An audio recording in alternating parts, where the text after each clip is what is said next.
At least that sounds good. Everything's live. Yeah. So Maria's going to open us up with some song right now. So you got when you feel comfortable. All right, we're starting.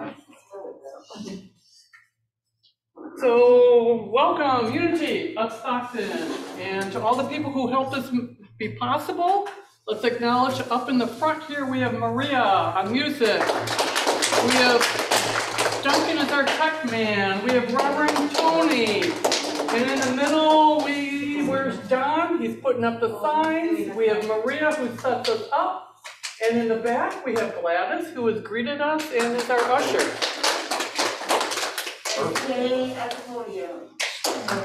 There we go. So let's stand up and sing our first song. Thank you for the music. And Maria is going to lead us through this. Right. Yes. Go, John. Okay. Whoops. It's easier to see.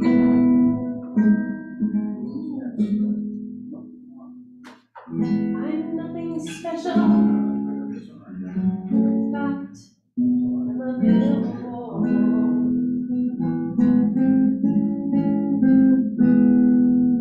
I told a joke. Probably heard it before.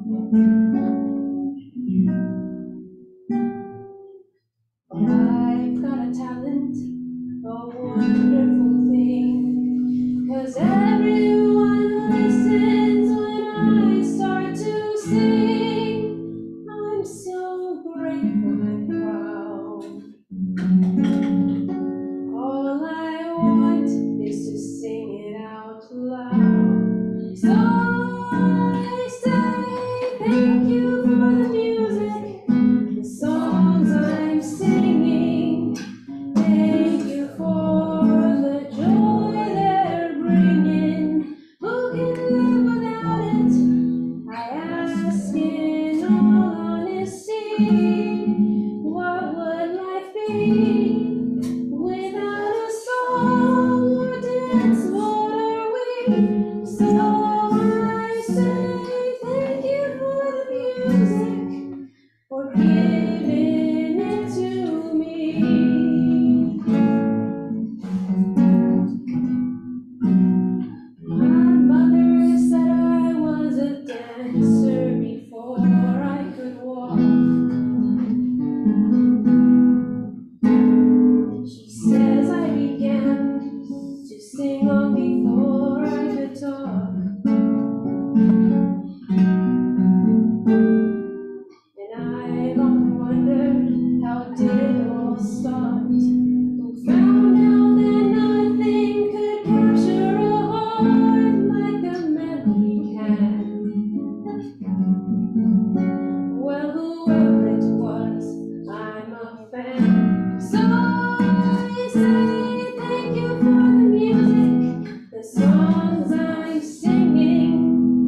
Thank you for the joy they're bringing. Who can live without it? I ask in all honesty. What would life be without a song or dance? What are we?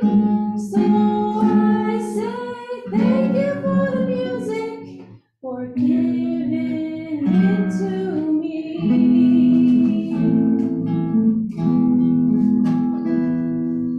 I've been so lucky.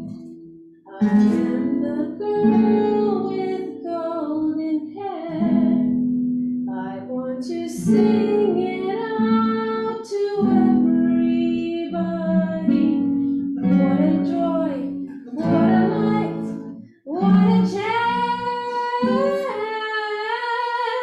Thank you for the music, the songs I'm singing. Thank you for the joy they're bringing. Who can live without it? I ask in all honesty.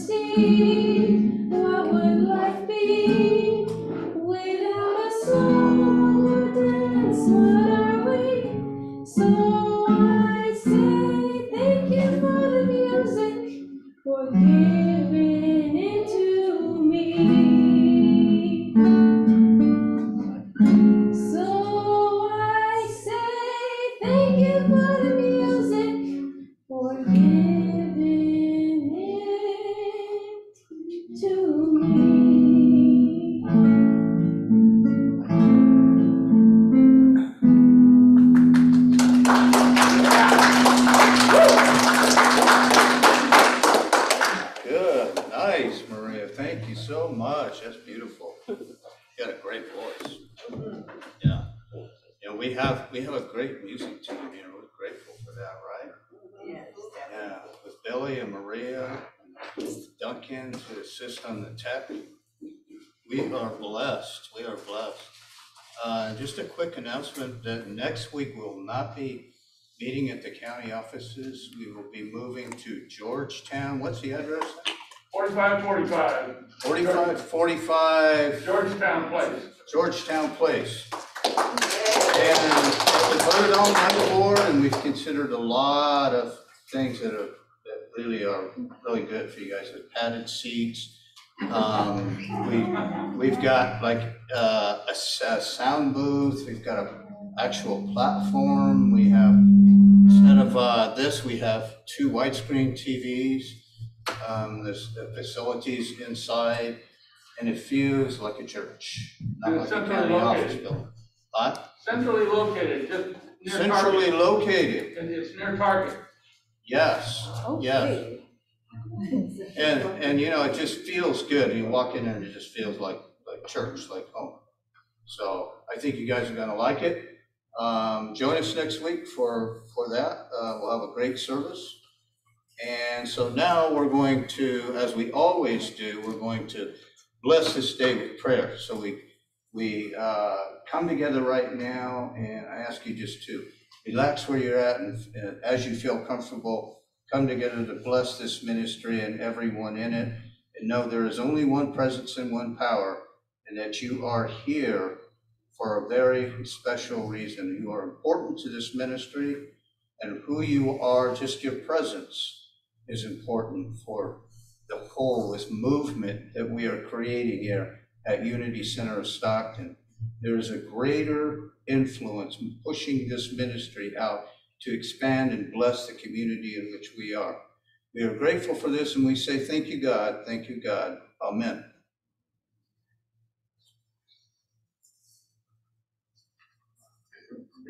Duncan? Thank you. This is the time where we stand and we greet each other with a handshake, a namaste, or a hug, whatever you feel comfortable doing. Hi,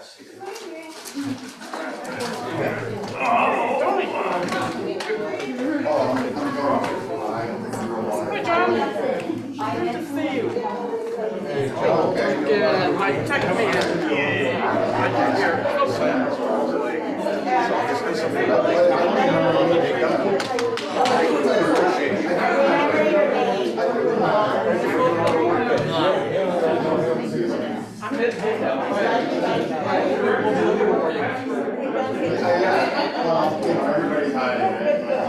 Everybody's a ninja. Hi, Gladys the ninja. Hey, Willie. Thank you, Marie. You weren't here. I checked your name, baby. How are you? I'm sitting back there. Yeah.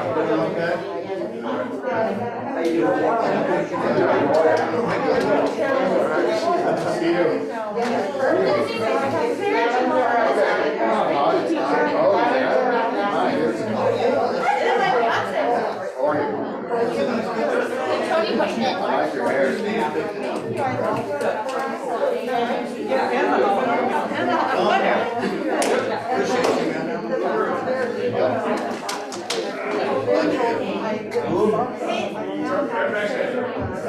Hi, Kate. Hi. I think we've met, don't we? We haven't met? I can't remember. I'm sorry. Before the pandemic. It would have been before the pandemic.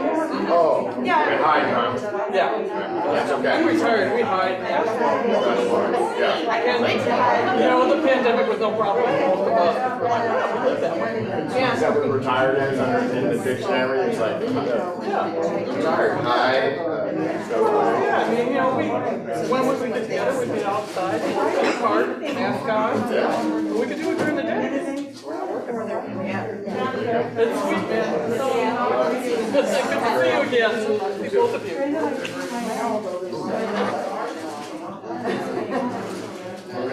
You did good. You did good. Did you write that? No, it's by ABBA. Oh. You did not write that. I did not. That's why I have it. Have it as the. While you're taking your seats, I'm going to go through the announcements. These are all online.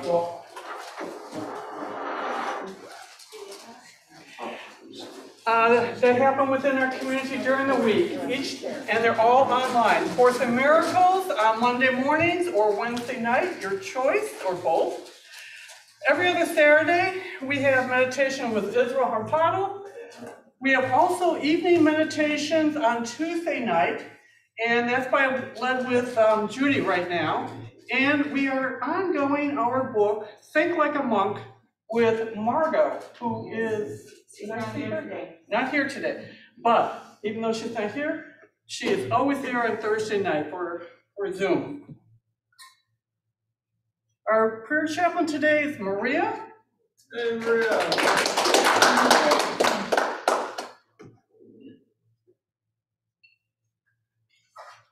The daily word this morning comes from a verse in Psalms, a verse that I've known since I've been a kid.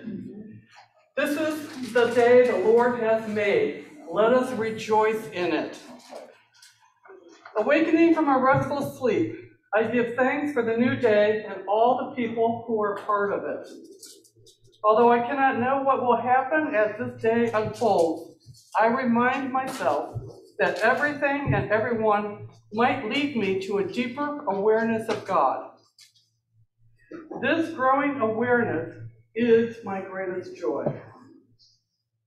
Even if the day includes less than happy experiences, I know the quiet joy and comforting strength of the peaceful presence of God that is with me always.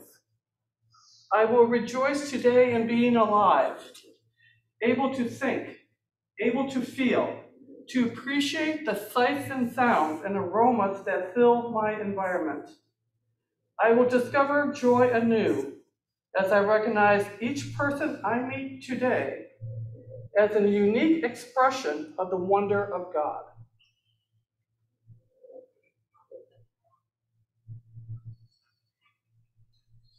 Okay. So I should probably put this out there. Gayatri Mantra is a universal prayer. And can we actually go to the next slide so we can take a look at the lyrics very quickly? So it's all Sanskrit, but there at the bottom you have the translation. This is a powerful prayer. And there's no guarantees that I will not cry while singing this. So just let it sink in, let it bring you into that meditative state. Feel what you need to. There we go.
for meditation, I ask you just to go into that place, that sacred place within.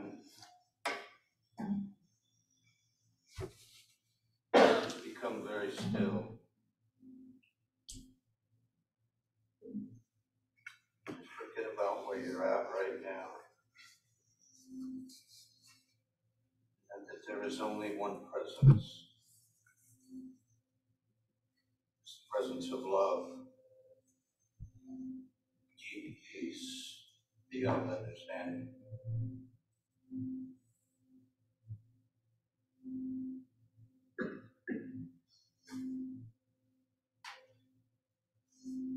I want you to remember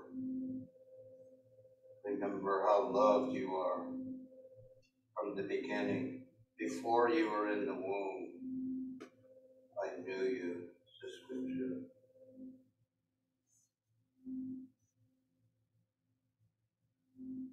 I loved you. You were conceived in love. I am with you always. Know with me how nurtured you are. We often are too difficult with ourselves, too hard on ourselves. Know that the universal love, there is nothing to forgive. There is no judgment, no bias. And who you are is pure love, pure spirit. I ask you to relax in your own way, in your own physical being, so that you melt away the small identity of the me, that you allow the great presence, the great Holy Spirit to take possession of you now. Let anything that is unlike love go to the side now. And humble yourself before the great power of love. Now we're going to take a few moments to go into that special place of healing, of joy, of immeasurable grace that is a gift to you and only you. Let go of all concerns as we silently slip into the powerful essence, the healing silence.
Beyond the physical realm, behind the personality, there is an observer. It knows that it knows that it knows.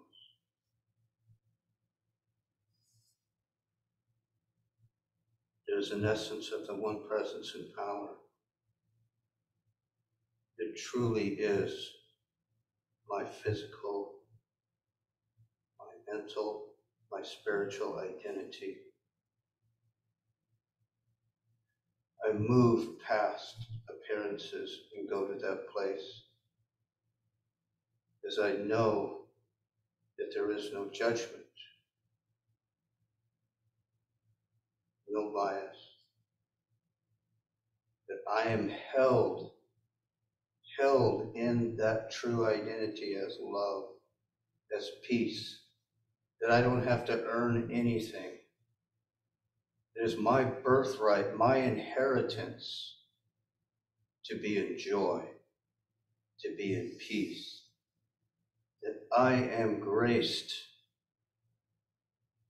by my true existence, that my identity is much, much greater than my experiences, that who I am is loved beyond measure. There is nothing that is beyond my capability. So I let go of personality, I let go of self, and I take a closer walk with thee, my true identity, the one presence and the one power, which never leaves and expresses through me. May my heart be filled with this truth. For every encounter I have, every person that I engage with, every thought that comes from me, every feeling from my heart.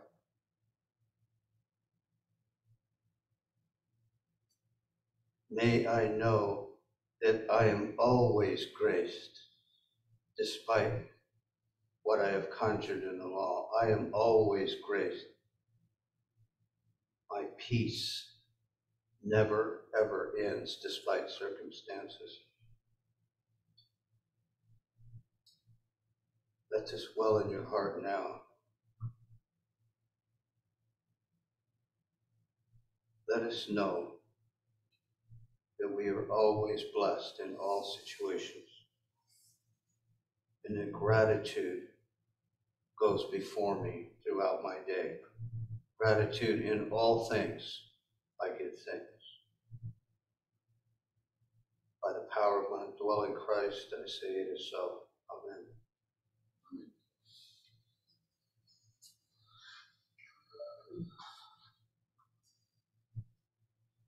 This is what we take with us every day. This is what we take with us no matter where we're at, whether it's here or Georgetown or a brand new place. This is what's going to bring us to our highest and best. Is the church within here, the gathering, the oneness that we have with each other. When we look in each other's eyes and we know that there's just that one presence and one power. As the master once said when asked about the others, what others? You see, when you look around and you see that there's only one presence and one power, you kind of lose your identity. You kind of lose that personality identity. And you just let yourself assimilate into this greatness, this powerful, powerful thing, and then you start acting and behaving in unison with that one presence and that one power. I guess we don't have it on the slide, but we have today we're going to be talking about the Great Multiplier. And Great Multiplier, yeah. So the great multiplier, Mary Madam Morrissey said that gratitude is the great multiplier. And she got that from this passage in the scriptures of the Master Jesus, who he fed the 5,000. In all of the Gospels, actually, it tells the account of where Jesus was with his 12 disciples and they took a boat ride out to a remote place. And they drew a crowd of 5,000, at least 5,000. And the day was long, and Jesus was speaking to them all day long. And of course, at the end of the day, they were very hungry, and they had no provisions except for a loaf of bread and 2 fish, which was brought by a boy. And so the disciples, advised him that they all go home. And the master says, no, we're going to feed them. Of course, the disciples looked at him like, how are you going to do that? So he took the loaf of bread, which this is very symbolic, so you have to really pay attention to the sequence and what each one of these things mean metaphysically. So he took the loaf of bread, which is substance, which is life, and the first thing he did is he broke it. He broke the bread. So right away, the symbology here is division. He's multiplied it. He turned it from 1 to 2, right? So there's the symbology. And then the very next thing he did was held it up to the higher power. So there's symbology in that, because he's bringing it to his higher power. So he held it up. First, he multiplied it. He held it up, and what's the very next thing he did? He blessed it. He gave thanks, gratitude. Now, how many of us have given thanks or gratitude and felt bad about it? It just doesn't happen. It just doesn't happen. What it does is it enhances what we're focused on. It focuses on. So in this case, Jesus held up the bread and he gave thanks for it. He gave thanks for what it was. What is it? It's substance. It's life.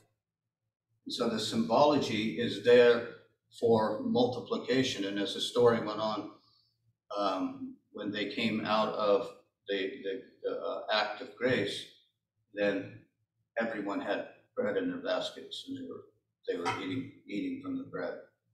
Now, this story right here really represents the greater meaning. The greater meaning is not whether it's factual or not. That's irrelevant. What is more important is what it means to each one of us. So the important factors are focusing on multiplying what you have, being grateful for what you have. First of all, what did they have? What appeared to be very little, right? What appeared to be not enough, what appeared to be lack, what appeared to be what causes some people, most of us actually, to think, oh no, what do I do now? How can we relate that today? Today we use money, right? We use money as a symbology of the bread. And so when we look at that and we look at our bank account, we look at these bills and go, oh no, what do I do now? Here's what I have to do, and here's what I have. So if we can relate that symbology to what's going on in the story, remember the first thing that we do is we take what we have. Jesus had 1 loaf of bread and 2 fish. You take what you have, you bless it with multiplication. You know, when he broke the bread, it's a symbology of what? Prosperity, increase, right? You break the bread, you increase the numbers. And so when you break the bread in your personal life, what we're talking about here is increasing your capacity for a greater life, a greater lifestyle.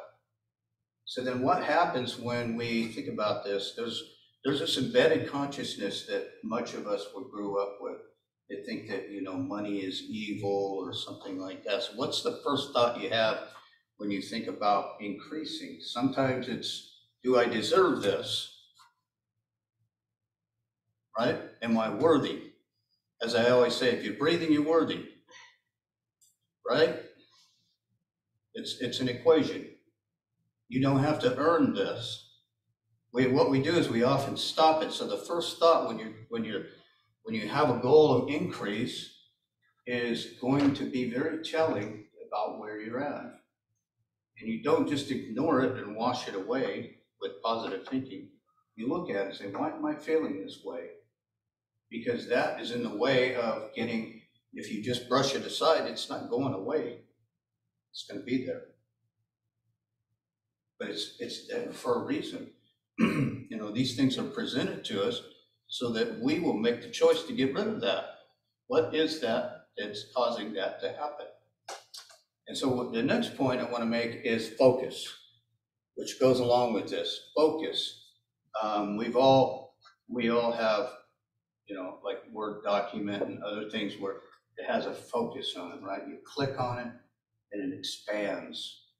And the longer you focus on it, the bigger it can get. Google Earth is one, from a satellite view, you can't see all the details, but the more you focus on it, the closer you get, it expands. You see, this is what happens to us. We are creators. We are that Jehovah part of the Genesis. It was the first Genesis 1, which was Elohim God, the ideator. Genesis 2 is Jehovah. Jehovah is the creator. There's two aspects of the same thing, the same being, the same existence, because there's only one presence and one power. But we are continuously creating. It's the one thing that we have no control over. We can't say that we're not going to create because we just created something, right? We can't say that we're going to hide in a cave and be a hermit because we are creators. And what we create is really up to us. There's no bias in the universe that says, I'm not going to let you create that because that's not good for you. You see evidence of that all over, right? People are miserable from what they've created. And they created it because they don't understand that they're the ones creating it. That's the very top reason that people are miserable, because they do not understand. As the wisdom of Solomon says, in all you're getting, get understanding. Understand that you are the creator. You are that thing that you think is outside of you creating things within you. So when we focus on something, we are creating what our focus is on. We are expanding in it. If we're focusing on something that is not for our highest and best good, that is self-destructive, addictive behaviors, what happens? We end up in sorrow, suffering. We end up wondering, how did this happen to us? And then God gets the blame. My God, why did you do this to me? Or the devil. The devil made me do this, The ego made me do this, right? There's some symbology. Remember, there's only one presence and one power, so whatever you're blaming it on is within your own consciousness. It's within the I am. Whenever in doubt about where the cause is, remember the I am. Turn to the I am. Not that you are. If only you would do something differently, I'd be happier. You hear that a lot, right? So what are we doing? We're giving away our power because we're telling that we will not be happy unless something outside of us. We create an outside, an exterior that says, my happiness, my joy, my grace depends on you. And maybe Lady Luck will shine on me in the lottery. Maybe that's the solution. So we're looking for all these secondary causes. And they're secondary because they're used by the one presence and the one power to bring us. For instance, your job, that's a secondary source. But when you run out of the I am paradigm that brings you life-affirming prosperity, then the job seems to go away or change. If you run out of the I am consciousness of good relationships, all of a sudden the symbol of your relationships, your significant other, that relationship seems to change. And you have to redefine the nature of that relationship. Maybe it's divorce. Maybe it's something unpleasant. But when in doubt, always go back to the source, which is the I am source. Who I believe I am is so important. How I love who I am is so important. Now, here's the tricky part, because you can't fully love yourself unless you love the consciousness of the avatars in the other people around you. Why? Because they are part of your consciousness. If I have resentment for this person, then it's an indication of something within me. I'm not truly loving myself fully. Jesus said it this way. He says, "What you have done to the least of them, you have done unto me." See, it's an indicative of that we're all one. When there's the I am, and he recognized that when he said, "I am the way, the truth, and the life." See, that doesn't mean an exclusion of everybody else. It's a statement of source. See, no one comes to the Father except through me, because what I give away in my perspective becomes how I give my power away, or I don't give it away. So if I am, that everybody's truth is different. So what I believe that I am, is the way my life will go. It's an indication of who I am inside of me. And you literally change your experiences by this. And so it's like quantum physics puts it this way. Instead of the I am, they use the word observer. And the observer is really your true identity, right? So because we are really the only ones that have that metacognition, that we know that we're thinking, we know that we're aware of who we are and we're thinking. We know that we know, right? Animals don't have that. But what we are, quantum physics says, is that whatever the observer is focusing on expands, just as we just said. It expands, the details of it expand. Not only is it expanding, it is creating. You're not looking at something that's already there. You're creating it. You're creating it, and you're expanding on what you believe is there. It's that dynamic, folks. It's not like we're looking at something out there. There's nothing out there. It's all inside of us, you know? It's like, it's like dreaming when you look outside. It's awakening when you look inside. And so how do I look outside? Not by closing my eyes, or look inside by closing my eyes. It's like when I was doing Buddhism, we looked outside, eyes open, so that we could see what the inner was like. We're actually looking inside of ourselves when we look outside. The consciousness of the inner realm is who we are. The objective world says, "Oh no, I'm looking out there." Quantum physics says there is no out there, it's all in the mind of the observer. Jesus said the same thing. I am the way, the truth, and the life. Buddha said you become your thoughts. It's very obvious. It's very obvious. But when we forget, we must not let ourselves forget that we are the ones creating. We are the one, the observer is the one that's creating this as we go. And then we have a choice. We don't have to go down that road. We can tell ourselves we don't have a choice. We often do that. We try to limit, but what are we doing there? We're creating limitation. Remember, we never stop creating, and the universe never says no to what you focus on. Doesn't matter whether you think it's good or bad, which is another construct. We feel like we have to be like the Santa Claus God. Who's been naughty, who's been nice? Then you get to deserve it. It's a merit system, right? We were raised with this Judeo-Christian system of, if you're good enough, you get what you deserve. If not, you get punished. That's bogus.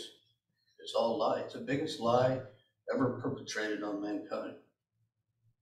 And I'm sorry to say, but the church has a lot of answering to do for that.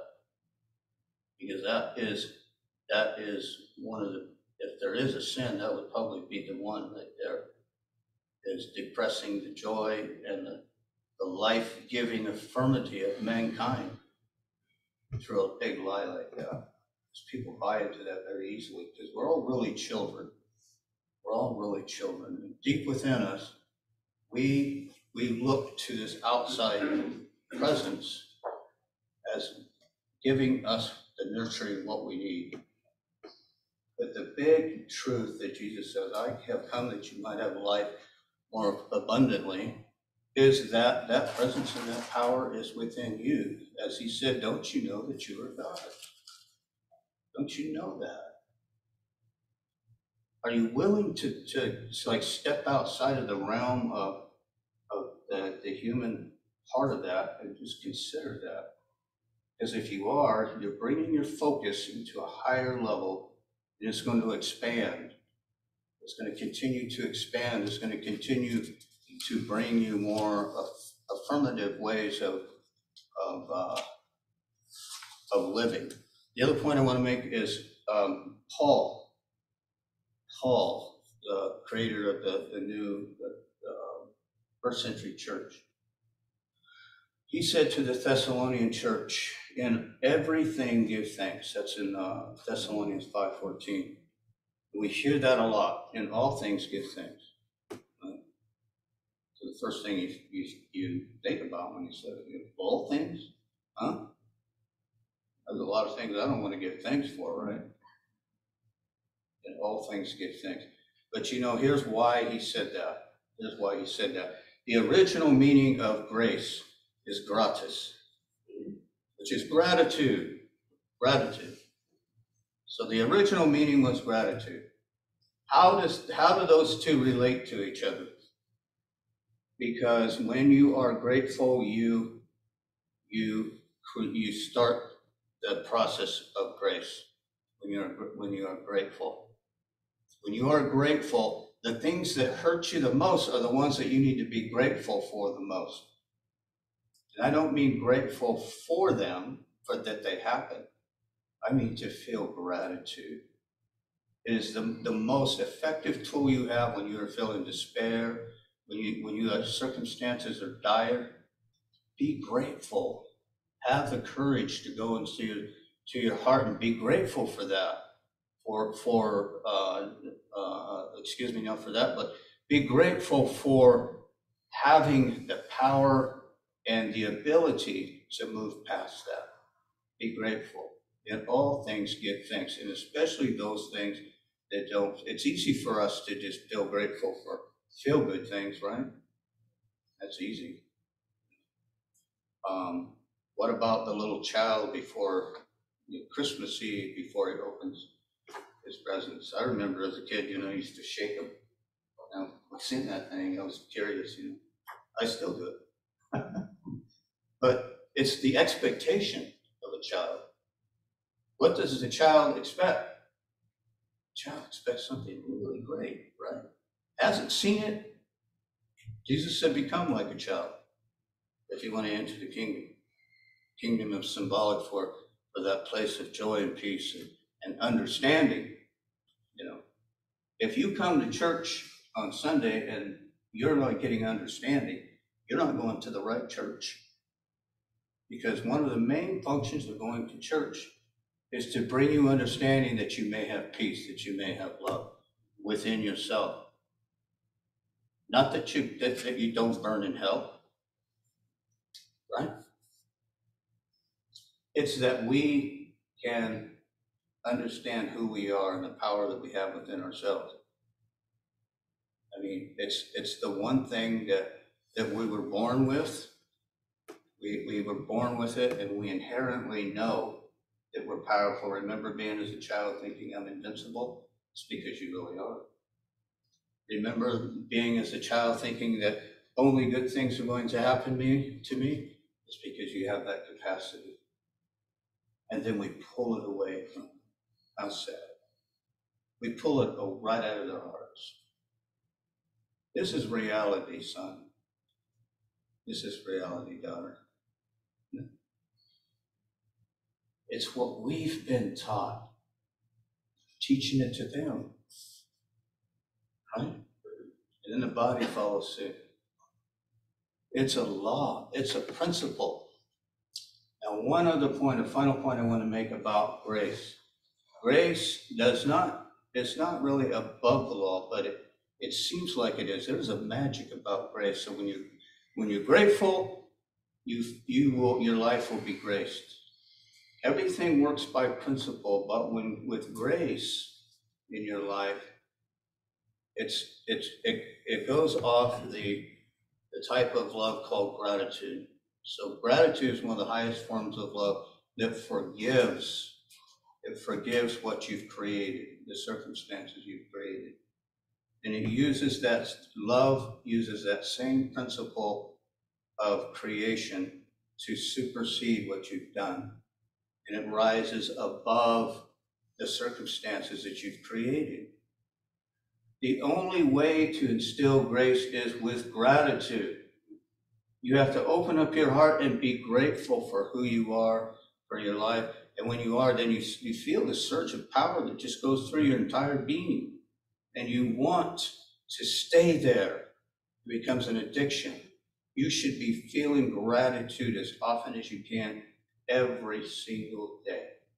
Not for any particular thing. I know people always say, well, what do I have to be grateful for? Give me this and I'll be grateful. That's reverse. You have to be grateful first. Believe that you have. Be grateful first. Then comes the expression. You don't go to the expression, the image in the mirror, and just hope that it would be differently, right? You go to the source. The source in this case is gratitude, feeling gratitude, feeling grateful. You ever just woke up and you felt so good and you didn't have no particular reason, I'm just feeling so grateful. You know, if no other reason, I mean, how about that you're breathing, right? The alternative is it doesn't sound good. I actually died one time and came back, and the journey there was not pleasant.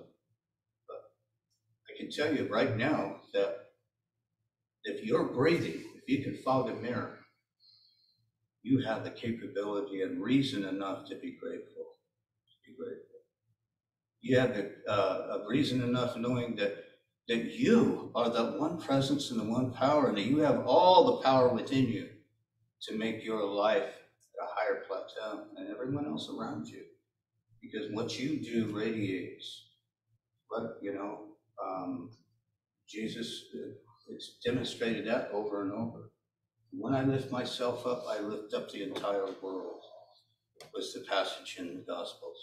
When I lift myself up, I allow other people around me to do the same thing. Why? Because we're the same.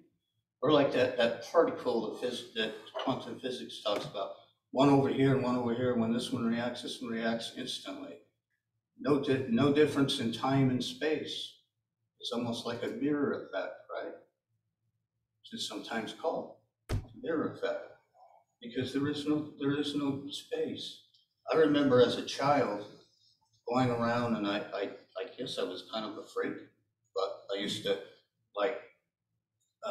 since I was about 5 years old, I was thinking to myself, this doesn't make sense, time and space doesn't make sense.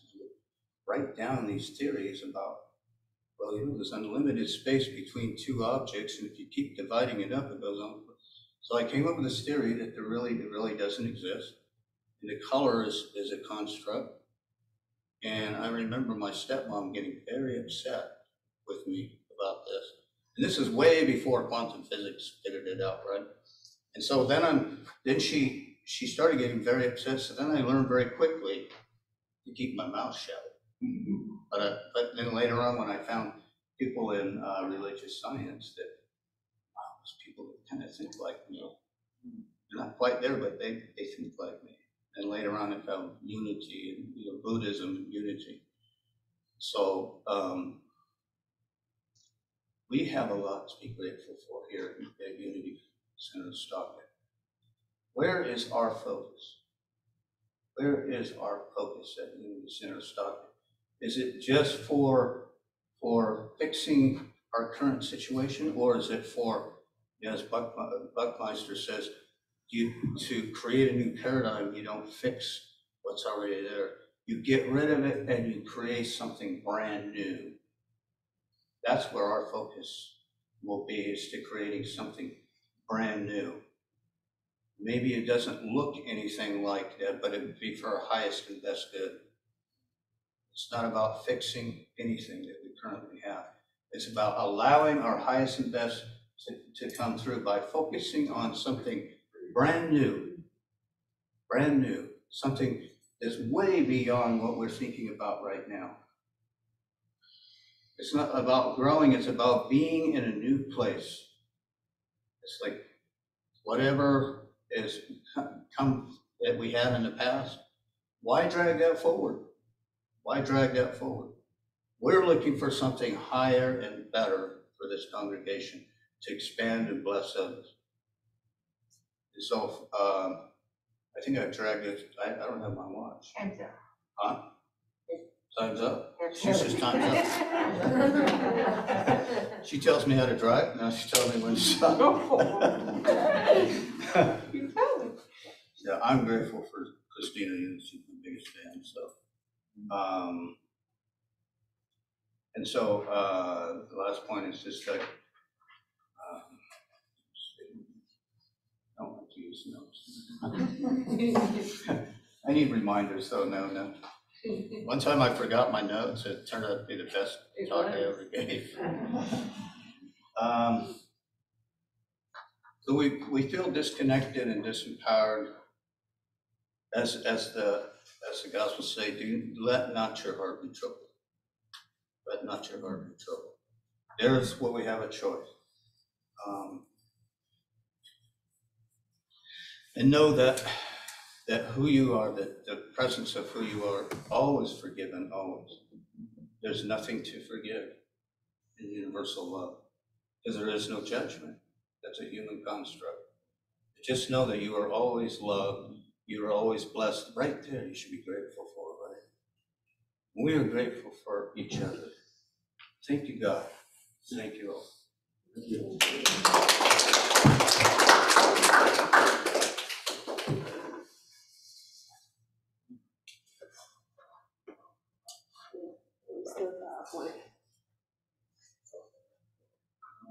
Okay, let's all please stand. We're going to sing along with Maria.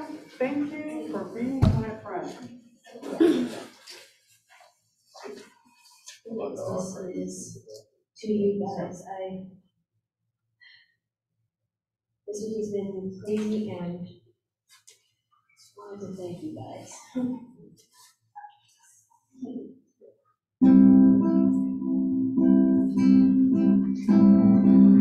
Thank you for being a friend. Turn the back again. It's true, you're a friend and a confidant. I'm not ashamed to say, I hope it always will stay this way. Head is off, won't you stand up and take a bow? And if you threw a party, well, everyone you knew, the biggest gift would be from me. And the heart attached would say, thank you for being a friend. Thank you for being a friend. Thank you for being a friend. Thank you for being a friend.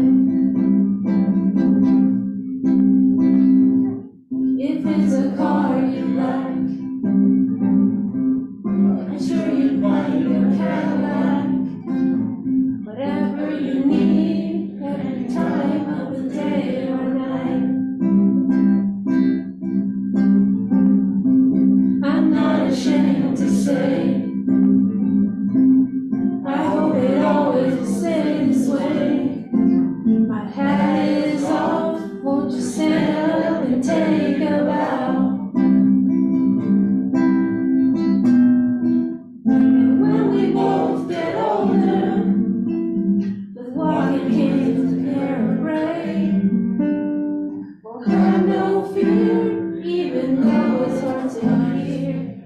Stand real close and say thank you for being a friend. Thank you for being a friend. Thank you for being a friend. Thank you for being a friend. Let me tell you about a friend. Let me be your friend. Thank you for being a friend. Thank you for being a friend. And when we die and float away into the night, the Milky Way, you'll hear me call as we ascend. I'll see you there.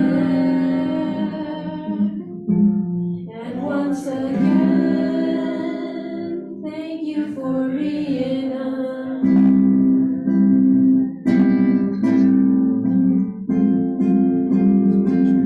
Thank you for being a friend.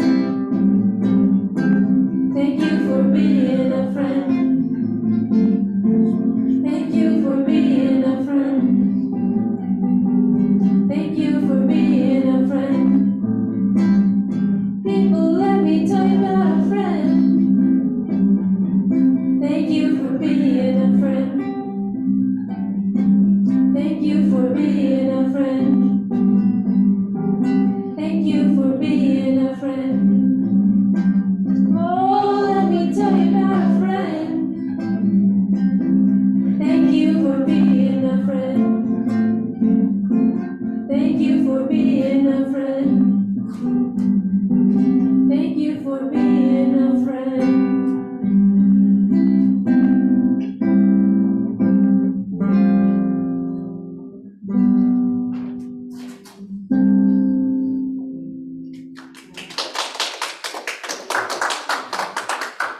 Reminds me of the Golden Girls. I don't know the Golden Girls at all. So let's take what we have here to give, physically give today, and hold in our consciousness all that we give to our community here, through our thoughts, through our prayers, through our actions, through our gifts of time, and our other resources. And as we hold it in our hearts and in our hands, let us say together, divine love, through me, blesses and multiplies all that I am, all that I have, all that I give, and all that I receive. Thank you, God.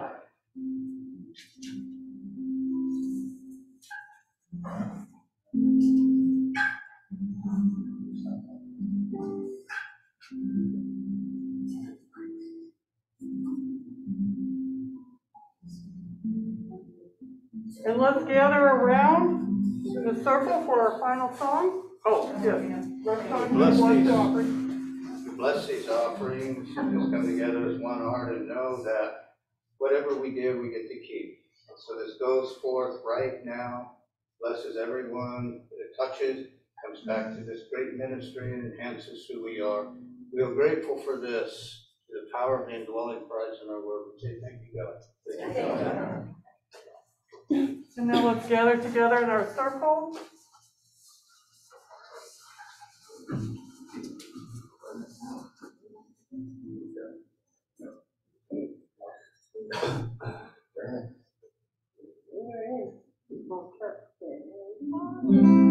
And a one and a two.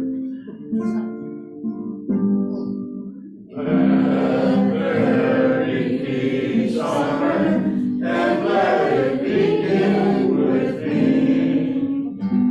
Let there be peace on earth, the peace that was meant to be, with God as Creator, and with all our being. Let us walk with each other in perfect harmony.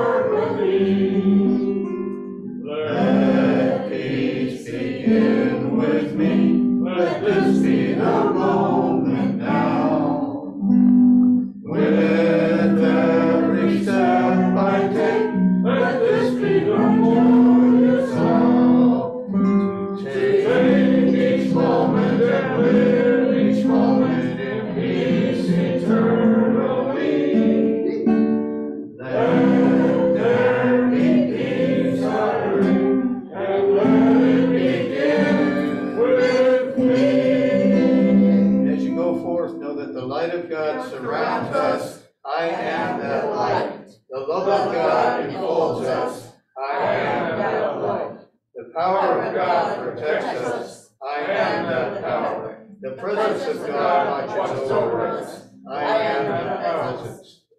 Wherever we are, God is, and all is well. And all of God's children said, Amen.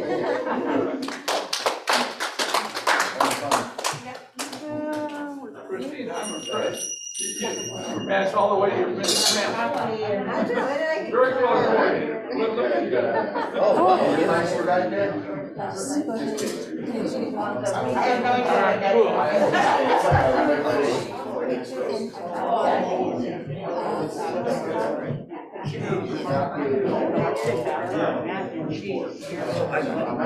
I'll be back here again. Yeah, there you go. Thank you.